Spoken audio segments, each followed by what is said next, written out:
Arrascaeta fora do clássico contra o Vasco da Gama.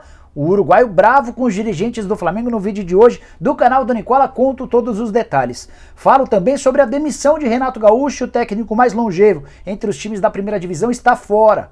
Novidades ainda sobre o Palmeiras. Será que o Verdão vai mudar sua postura de contratações depois de mais um vice-campeonato? Para completar, novidades sobre Taison, que será jogador do Internacional com direito à inscrição na Libertadores da América. E por último, Reinaldo, de contrato renovado. Quero te dar detalhes a respeito do acordo do lateral esquerdo com o tricolor. Antes de começar o vídeo, só pedir para deixarem like no vídeo, apertando esse botãozinho aí. E tem também um botãozinho vermelho de inscreva-se, super importante, que você precisa apertar para ajudar o canal do Nicola a conquistar cada vez mais inscritos. Combinado? Só lembrando, antes de começar o vídeo, que o programa do Nicola dessa quinta-feira vai começar um pouquinho mais tarde.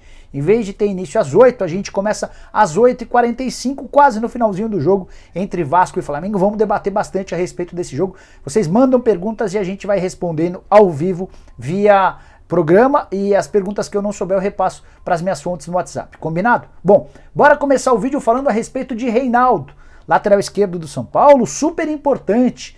Cara considerado bem avaliado tanto pela diretoria quanto pelos torcedores. O Reinaldo teve na segunda-feira, ou melhor, Reinaldo teve nessa quarta-feira o anúncio da renovação do contrato dele, vínculo até dezembro de 2022. Era um dos poucos jogadores cujo contrato terminava agora no fim desse ano. Renovação das mais tranquilas, bem rápidas. Conversei antes de gravar o vídeo com um dirigente do São Paulo que confirmou que o tricolor apenas deu um reajuste salarial atrelado à inflação. Foi uma correção do salário dele, afinal de contas, se ele mantivesse o mesmo salário, ele estaria ganhando menos nesse novo contrato do que ganhava na temporada anterior. O Reinaldo ganha na casa dos R$250 mil por mês, está entre os jogadores mais bem pagos do elenco, mas como é titular absoluto e peça importante, não há uma grande contestação em relação a essa renovação. Embora, dentro do próprio São Paulo, exista enorme convicção de que seu reserva imediato, o Wellington, mais cedo ou mais tarde vai começar a incomodar e vai brigar por essa condição de titular. O Wellington que deu uma bela demonstração da sua capacidade na vitória por 3-2 do tricolor contra o Guarani nessa quarta-feira em jogo realizado no Morumbi. Inclusive o Wellington marcou o primeiro gol do São Paulo na vitória por 3-2, vitória de virada. Mudando de assunto, depois de falar sobre o São Paulo, quero contar sobre o Palmeiras, que mais uma vez perdeu nos pênaltis esse campeonato, isso todo mundo tá careca de saber. A pergunta que eu deixei para dois dirigentes do Palmeiras ao longo dessa quinta-feira foi se o Palmeiras mudará a sua postura bem comedida, bem discreta em relação a reforços. Por determinação do presidente Maurício Gagliotti, o Palmeiras tem sido conservador na hora de contratar. É por isso, por exemplo, que o Palmeiras esbarrou em praticamente todas as negociações em que se meteu nos últimos meses. Nem o Ademir, atacante do América, o Palmeiras conseguiu contratar. Proposta de R$3 milhões não foi aceita pelo América. O Coelho também não concordou com o repasse de os direitos econômicos. O Coelho gostaria de ficar com um percentual futuro maior do que aquele que o Palmeiras ofereceu. E dá para dizer que depois da derrota de virada para o Defensa e Justiça e a segunda perda de título em 4 dias, o Palmeiras parece um pouquinho mais animado e motivado a contratar jogadores. Nos últimos dias já havia aumentado a proposta para o New York City em relação ao Tati Castellanos, agora também melhorou sua oferta para o América pelo Ademir. Não dá para cravar se os negócios vão avançar, mas há uma disposição e uma pressão maior interna e externa para que o Palmeiras avance nessas negociações. A pressão interna parte do próprio treinador. O Abel Ferreira tem deixado bem claro nas reuniões que precisa de mais jogadores. Ele quer ter um elenco mais completo, um elenco com capacidade de reposição maior do que o atual. E vai usar como argumento as derrotas tanto para o Flamengo quanto para o Defensa e Justiça, ainda que tenham sido derrotas somente na decisão por pênaltis. O Palmeiras só tem até agora um único reforço do Danilo Barbosa, meio-campista moderno, volante, mas sabe jogar também como meia, que chega por empréstimo até dezembro. O Palmeiras paga uma pequena quantia para ter o Danilo por empréstimo, paga também os salários integrais até dezembro e se quiser ficar com o jogador, já sabe quanto vai ter de desembolsar. Queria saber, antes de mudar de assunto, de você, torcedor palmeirense, o que você acha que está acontecendo de errado? Problema com a diretoria? O problema é com o presidente, o problema está nos jogadores ou o Abel Ferreira? Tenho percebido nas redes sociais uma contestação bem grande e cada vez maior com o trabalho do técnico português. Eu não iria por esse lado, acho que ele tem muito mais méritos do que deméritos até aqui. Bom, continuando com novidades sobre a quinta-feira.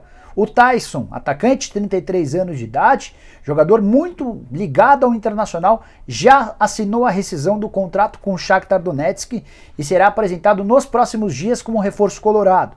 A grande busca agora do Inter é por conseguir registrar a tempo o Taison na Libertadores da América. O prazo termina no sábado, mas existe uma colher de chá, ainda que você não tenha todos os documentos, você pode indicar à Conmebol quais atletas você gostaria de inscrever e a Conmebol dá um prazo para que essa inscrição seja feita posteriormente, com data limite antes de cada jogo. Então o Taison estará pertencendo ao Internacional na fase de grupos da Libertadores, jogador revelado no Colorado, ele ficou no Inter até 2010, quando foi para o Metalist, também da Ucrânia. Ele vai para o Shakhtar Donetsk em 2012 e era o dono do vestiário, tinha todo o moral do mundo no Shakhtar. É bem verdade que com a mudança do último técnico, o atual treinador começou a dar menos moral, menos poder pro Taison, até por isso ele se desentendeu com o treinador português. Recentemente, inclusive, se recusou a entrar num jogo, em jogo da Liga Europa, isso pegou muito mal, ele acabou afastado e conseguiu nas últimas horas a rescisão de forma amigável do seu contrato. Nessa sexta-feira vai ter uma série de homenagens para ele, antes da despedida, ele embarca no fim de semana e é esperado a partir de segunda-feira no Beira-Rio para assinar esse contrato com o Inter. Importante reforço, jogador de 33 anos de idade que tem atuado como um meio atacante, organizador, vestirá a camisa 10 do Inter durante a disputa da Libertadores e durante a disputa de todo o ano de 2021. Bom, já que falei de Inter, quero falar sobre o Grêmio. E que semana pro gremista, hein? Vendo tudo dar certo no Internacional, reforço de peso chegando e o Inter perdendo, ou melhor, e o Grêmio perdendo a oportunidade de chegar na Libertadores da América. Nova derrota, isso você já sabe, derrota para o Independente Del Valle em casa, 2-1, já havia perdido também no Paraguai. E a consequência dessa eliminação e a ida, por consequência, para a Sul-Americana é a demissão de Renato Gaúcho. Notícia confirmada na tarde dessa quinta-feira. Houve uma reunião longa entre membros da diretoria, do conselho e também vice-presidentes do Grêmio pela manhã. Essa reunião se estendeu até as primeiras horas da tarde e optou-se por maioria pela demissão do Renato Gaúcho. O Grêmio até tentou adotar um discurso de que foi uma decisão em comum acordo, não é. O Renato Gaúcho foi demitido pelo Grêmio depois de 4 anos e meio de trabalho. Ele havia chegado em setembro de 2016, nesse período 7 títulos, Copa do Brasil de 16, Libertadores de 17, Recopa de 18, estadual, foram 3 anos de estadual, 18, 19 e 20, além da Recopa Gaúcha em 2019. 311 jogos, 163 vitórias, 80 empates, 64 derrotas, aproveitamento de 61% dos pontos. O trabalho do Renato foi muito bom. Foi espetacular. Durante esse período ele conseguiu inclusive se tornar o técnico que mais treinou o Grêmio, títulos importantes, utilizando jogadores que não eram badalados no mercado, mas havia um desgaste natural desde a temporada passada e eu acho que a demissão pode ser boa para todos os lados, para o Grêmio, para o Renato Gaúcho e também para o torcedor tricolor. Como é que funciona a partir de agora? O Grêmio pretende anunciar seu novo treinador até no máximo na próxima semana e o nome nesse momento favorito é do Thiago Nunes. Thiago que inclusive foi cotado para assumir o Grêmio caso o Renato Gaúcho não renovasse seu vínculo. Renovação aconteceu outro dia, no finalzinho do mês de fevereiro, mas poucos dias depois o Renato caiu e é natural que pelo menos o Thiago seja consultado. Também surgiu a notícia de que o Lisca foi oferecido ao Grêmio, mas existe alguma resistência em relação ao nome do treinador do América Mineiro. Queria que você deixasse nos comentários a sua opinião. Quem é o técnico ideal para o Grêmio? Como é que você viu a saída do Renato Gaúcho e o que pode representar um nome grande como o do Renato Gaúcho no mercado? Será que ele caberia em algum time? Use o espaço para comentários, quero saber a sua opinião. Para fechar o vídeo, assunto polêmico que envolve o Flamengo e o Arrascaeta. Alguns dias atrás, na reapresentação do time principal do Flamengo, depois de um período de férias, o Djalminha, comentarista dos canais ESPN, cravou que havia um descontentamento do Arrascaeta e de seus agentes com dirigentes do Flamengo. Tudo porque lá atrás, quando o Flamengo comprou do Cruzeiro, havia a promessa de que teria um reajuste salarial com o decorrer do tempo e mais, que ele teria um percentual comprado junto ao seu antigo clube, o Defensor do Uruguai. O Flamengo, alegando problemas financeiros, desistiu da contratação do Defensor. Para ser mais específico, existia uma cláusula que obrigaria o Flamengo a comprar esse percentual, mas a cláusula não foi alcançada, estava atrelada ao número de minutos disputados pelo Arrascaeta. Por poucos minutos, o Arrascaeta não bateu essa meta no ano passado e não houve a necessidade de compra. Mas o que mais incomoda o Arrascaeta é que vários jogadores, companheiros dele de time, tiveram aumentos salariais. Casos, por exemplo, do Everton Ribeiro, do Bruno Henrique, do Ilharão, e com ele a coisa ainda não funcionou. Ele não teve direito a esse aumento salarial e tem cobrado os dirigentes desde a temporada passada. A irritação do Arrascaeta se dá porque ele entende que os dirigentes não têm dado muita relevância, muita importância para essas cobranças. E surgiu na tarde dessa quinta-feira a notícia no Globoesporte.com de que o Arrascaeta não vai jogar contra o Vasco da Gama por causa dessa questão de salário, dessa renovação do contrato.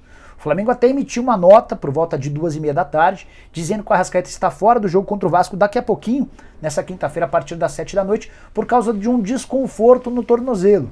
Chamou muito a atenção a justificativa porque o Arrascaeta jogou os 90 minutos contra o Palmeiras, se reapresentou no Rio de Janeiro muito bem, participou dos treinos ao longo de toda a semana e estava relacionado para o jogo. Ao que consta, pelo menos de acordo com o Globoesporte.com, o Arrascaeta se enfezou, se irritou com a demora dos dirigentes do Flamengo e pediu para não jogar.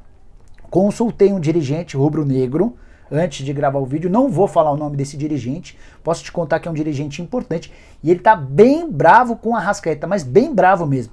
A expressão usada para se referir ao Uruguai é uma expressão que renderia um pia aqui, eu nem poderia utilizá-la. Mas posso te garantir que dirigentes do Flamengo não gostaram do modus operandi do jogador uruguaio, de pedir para não jogar uma partida importante contra o Vasco da Gama enquanto não se resolve essa questão. O Flamengo vai alegar publicamente que o problema é físico, mas internamente o caos está imperando. Outro jogador que também quer um reajuste salarial, embora com métodos mais tranquilos, é o Gerson. Ele tem cobrado dos dirigentes do Flamengo uma valorização, quer passar a ganhar mais, especialmente porque outros campeões em 2019 já tiveram esse reajuste. Como é que você vê toda essa questão? Estou curioso para saber a sua opinião. Use também o espaço para comentários, para palpitar, para opinar. Fechado? Bom, vou encerrando por aqui o vídeo. Espero que vocês tenham curtido e deixem like. Quem ainda não se inscreveu no canal do Nicola, vai apertar esse botãozinho vermelho de inscreva-se e a gente se vê às 8h45 da noite para debater sobre o clássico entre Flamengo e Vasco, para falar a respeito da busca do Grêmio por um novo treinador, se o Renato Gaúcho se torna uma grande sombra, enfim, para vocês mandarem perguntas e eu vou respondendo aquilo que eu não souber, repasso para as minhas fontes via WhatsApp. Combinado? A gente se vê. Tchau, tchau!